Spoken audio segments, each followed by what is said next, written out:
అందరికీ నమస్తే. ఎలా ఉన్నారు? బాగున్నారా? ఈరోజైతే సండే అండి. ఉదయాన్నే మా పాపకి గోరింటాకు పెట్టాను. రేపు పొద్దున్న దాని బర్త్డే అని.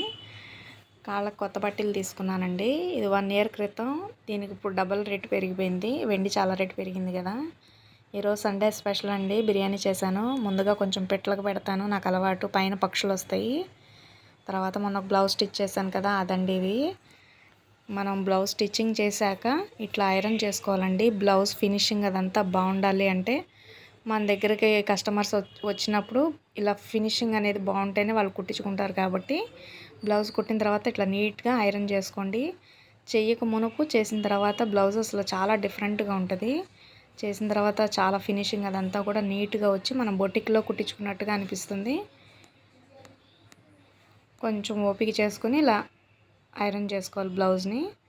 ఫినిషింగ్ అదంతా బాగా వస్తుందండి. ఇది ఫైనల్ లుక్ ఇదండి. Bye friends.